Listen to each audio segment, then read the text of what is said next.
ಅದೊಂದು ದುಡುಕಿನ ನಿರ್ಧಾರ ಇದೀಗ ಆತನ ಪ್ರಾಣವನ್ನೇ ಬಲಿ ತಗೊಂಡಿದೆ. ಪೊಲೀಸ್ ಇಲಾಖೆಯಲ್ಲಿ ಕೆಲಸ, ಸಮಾಜದಲ್ಲಿ ಹೆಸರು ಎಲ್ಲವೂ ಇದ್ದಾಗ ಪರಸ್ತ್ರೀ ಸಹವಾಸ ಮಾಡಿ ಇದೀಗ ಪೊಲೀಸಪ್ಪ ಪರಲೋಕ ಪ್ರವೇಶ ಮಾಡಿದ್ದಾನೆ. ಆ ಸ್ಟೋರಿ ಇಲ್ಲಿದೆ ನೋಡಿ. ವಿವಾಹಿತ ಮಹಿಳೆಯ ಜೊತೆಗೆ ಲವ್ವಿ ಡವ್ವಿ, ಪೆಟ್ರೋಲ್ ಸುರಿದು ಪೊಲೀಸಪ್ಪನ ಕೊಲೆ, ಮಗನನ್ನ ಕಳೆದುಕೊಂಡು ಪೋಷಕರ ಕಣ್ಣೀರು. ಈತನ ಹೆಸರು ಸಂಜಯ್, ಹಾಸನ ಜಿಲ್ಲೆಯ ಚನ್ನರಾಯಪಟ್ಟಣದ ನಿವಾಸಿ. ಕಷ್ಟಪಟ್ಟು ಓದಿ ಪೊಲೀಸ್ ಇಲಾಖೆಗೆ ಸೇರಿ ಕಾನ್ಸ್ಟೇಬಲ್ ಆಗಿ ಕಾರ್ಯನಿರ್ವಹಿಸುತ್ತಿದ್ದ. ಬಸವನಗುಡಿ ಪೊಲೀಸ್ ಠಾಣೆಯಲ್ಲಿ ಕೆಲಸ ಮಾಡ್ತಿದ್ದಾಗ ಅದೇ ಠಾಣೆಯ ಹೋಂಗಾರ್ಡ್ ರಾಣಿ ಎಂಬಾಕಿಯ ಜೊತೆಗೆ ಪ್ರೀತಿಯಾಗಿತ್ತಂತೆ. ಮದುವೆಯಾಗಿ ಮಕ್ಕಳಿದ್ರು. ಸಂಜಯ್ ಜೊತೆಗೆ ಸಂಪರ್ಕದಲ್ಲಿದ್ದ ರಾಣಿ ಇದೀಗ ಆತನ ಸಾವಿಗೆ ಕಾರಣಳಾಗಿದ್ದಾಳೆ. ರಾಣಿ ಹಿಂದೆ ಬಿದ್ದಿದ್ದವ ಕಳೆದ 6ನೇ ತಾರೀಕು ಈಕೆಯ ಮನೆಗೆ ಹೋಗಿದ್ದ. ಇಬ್ಬರು ಅನ್ಯೋನ್ಯವಾಗಿ ಸಮಯ ಕೂಡ ಕಳೆದಿದ್ರು. ಇದೇ ಸಮಯದಲ್ಲಿ ರಾಣಿಗೆ ಚೇತನ್ ಎಂಬಾತ ಕರೆ ಮಾಡಿದ್ದಾನೆ.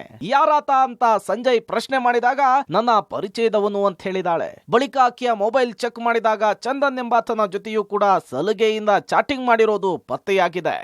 ನನಗೆ ಪೆಟ್ರೋಲ್ ಊದ್ಬಿಟ್ಟು ಬೆಂಕಿ ಇರ್ಬಿಟ್ಟು ಬಚ್ಚಲಿ ಮನೆಗೆ ಒಂದು 20 ನಿಮಿಷ ಆದ್ರೂ ಬರ್ದಂಗೆ ನಾನು ಡ್ಯೂಟಿಗೆ ಹೋಗ್ಬೇಕು, ನಾನು ಕರ್ಕೊಂಡು ಹೋಗಕ್ಕಿಲ್ಲ, ಹೋಗು ನೀನು ಬೇಕಾರೆ, ಇಲ್ಲ ಏನು ಹೇಳಕ್ಕಿಲ್ಲ ಅಂದ್ರೆ ಕರ್ಕೊಂಡು ಹೋಗ್ತೀನಿ, ನೀನು ಹುಷಾರಾಯ್ತೀಯ, ಯಾರ ಜೊತೆ ಹೇಳಕ್ ಕೊಡ್ದು ಹೇಳಿದ್ರೆ ನಿನ್ಗೆ ಅಪ್ಪಯ್ಯ ಅಂತ ಎದುರಿಸಿರೋದು. ನನ್ನ ಮಗ ನನ್ನ ಜೊತೆ ಏನು ಹೇಳಿತಿಲ್ಲ. ರಾತ್ರಿ ಇದರಲ್ಲಿ ಅಮ್ಮನ ನೀನು ನ್ಯಾಯ ಒದಗಿಸ್ಕೊಡ್ಬೇಕು, ರಾಣಿಯಿಂದ ನನ್ನ ಭವಿಷ್ಯ ಹಿಂಗಾಯ್ತು, ನನ್ನ ಅಧಿಕಾರಿನೇ ಹಿಂಗೆ ಮಾಡಿರುವಾಗ ಇನ್ನು ಬೇರೆಯವ್ರು ಮಾಡೋದು ಹೆಚ್ಚ, ನೀವು ನ್ಯಾಯ ದೊರಕಿಸ್ಬೇಕು, ನಮ್ಮ ಮನೆಗೆ ವಾರಿಸ್ತಾರು ಅಂತ ಮಗನೇ ಹೋದ್ಮೇಲೆ ನಾವಿನ್ಯಾರು ಎಲ್ಲೇ ನಾವು ಸಾಯನ ನಾವು. ಇದೇ ವಿಚಾರವಾಗಿ ಮಾತಿಗೆ ಮಾತು ಬೆಳೆದು ಗಲಾಟೆ ವಿಕೋಪಕ್ಕೆ ಹೋಗಿದೆ. ಹೀಗೆ ಗಲಾಟೆ ಮಾಡಿದ್ರೆ ಪೆಟ್ರೋಲ್ ಹಾಕಿ ಬೆಂಕಿ ಹಚ್ಚೋದಾಗಿ ಹೇಳಿದ್ಲಂತೆ ರಾಣಿ. ಈ ವೇಳೆ ಮನೆಯಿಂದ ಹೊರಗೆ ಹೋಗಿ ಪೆಟ್ರೋಲ್ ತಂದಿದ್ದ ಕಾನ್ಸ್ಟೇಬಲ್ ಅದ್ ಹೇಗೆ ಬೆಂಕಿ ಹಚ್ಚುತ್ತೀಯೋ ಹಚ್ಚು ಅಂದಿದ್ನಂತೆ. ಸಂಜಯ್ ತಂದ ಪೆಟ್ರೋಲ್ ಅನ್ನೇ ಆತನ ಹೊಟ್ಟೆ ಬೆನ್ನಿನ ಭಾಗಕ್ಕೆ ಹಾಕಿ ರಾಣಿ ಕಡ್ಡಿಗೀರಿದ್ಲಂತೆ. ಬೆಂಕಿ ಆವರಿಸ್ಕೊಳ್ತಿದ್ದಂತೆ ನೀರ್ ಹಾಕಿ ಆರಿಸಿ ದ್ವಿಚಕ್ರ ವಾಹನದಲ್ಲಿ ವಿಕ್ಟೋರಿಯಾ ಆಸ್ಪತ್ರೆಗೆ ದಾಖಲಿಸಿದಾಳೆ. ಆದ್ರೆ ಇವತ್ತು ಬೆಳಗ್ಗೆ 4 ಗಂಟೆಯ ಸುಮಾರಿಗೆ ಸಂಜಯ್ ಚಿಕಿತ್ಸೆ ಫಲಿಸದೆ ಸಾವನ್ನಪ್ಪಿದ್ದಾನೆ. ಈ 3 ಸಲ ಬಾಯ್ಬಿಟ್ರದು ಸಹಾಯ ಕಡಿಸೈತಿ. ನಾವು ಇದು ಅವನು ಏನು ಬಾಯ್ಬಿಡುತ್ತಲ್ಲ, ಅವನು ಬಾಯ್ಬಿಡುತ್ತಲ್ಲ. ಈಗ ಮೊನ್ನೆ ರಾತ್ರಿಯಿಂದ ಅರ್ಧ ಹೊತ್ತಿಯಿಂದ ಅವ್ರ ಅಮ್ಮನ ಜೊತೆ ಬಾಯ್ಬಿಟ್ಟರು. ಅದೇ ಹಿಂಗೆ ಅವ್ರ ಅಮ್ಮ ಹುಡುಗಡ್ಕ ನಮ್ಮ ನ್ಯಾಯ ಒದಗಿಸ್ಕೊಡ್ಬೇಕು.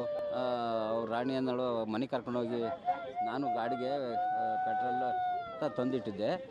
ಅವಳು ಬೇಕು ಅಂತಲೇ ಮೈ ಮೇಲೆಲ್ಲ ಎರ್ಸ್ಬಿಟ್ಲು ಅಂತವ. ಆವಾಗ ಅವಳೇ ಕರ್ಕೊಂಡ್ಬಂದು ಅಡ್ಮಿಟ್ ಮಾಡಿದಂತೆ. ಮನೆಯಲ್ಲಿ ಅಡಿಗೆ ಮಾಡೋಕ್ಕೆ ಅಂತ ಹೇಳ್ಬಿಟ್ಟು ಸ್ಟವ್ನ ಆನ್ ಮಾಡಿದ್ದೆ.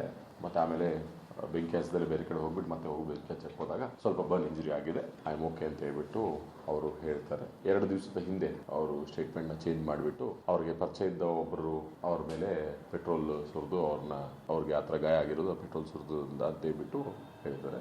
ಯಾರ ಮೇಲೆ ಅವ್ರು ಕಂಪ್ಲೇಂಟ್ ಕೊಟ್ಟರು ಅವ್ರನ್ನ ಈಗಾಗಲೇ ನಾವು ವಶಕ್ಕೆ ಪಡ್ಕೊಂಡು ವಿಚಾರಣೆ ಮಾಡ್ತಾ ಇದ್ದೀವಿ. ವಶಕ್ಕೆ ಅಂತ ಹೇಳಿದ್ರೆ ವಿಚಾರಣೆಗೆ ನಮ್ಮ ಹತ್ರ. ಘಟನೆಯ ಸಂಬಂಧ ಪುಟ್ಟೇನಹಳ್ಳಿ ಪೊಲೀಸ್ ಠಾಣೆಯಲ್ಲಿ ಕೊಲೆ ಮತ್ತು ಅಟ್ರಾಸಿಟಿ ಅಡಿ ಪ್ರಕರಣ ದಾಖಲಾಗಿದೆ. ಮಹಿಳೆಯ ವಿಚಾರಣೆ ನಡೆಸ್ತಾ ಇರುವ ಪೊಲೀಸರು ಪ್ರಕರಣದಲ್ಲಿ ನೈಜ ತನಿಖೆಯನ್ನು ನಡೆಸಿ ಸತ್ಯಾಂಶ ಯಾವುದು ಅಂತೇಳಿ ಪತ್ತೆ ಹಚ್ಚಬೇಕಿದೆ. Narasimhamurthy, Gavinagamangala, crime bureau, public TV, Bengaluru.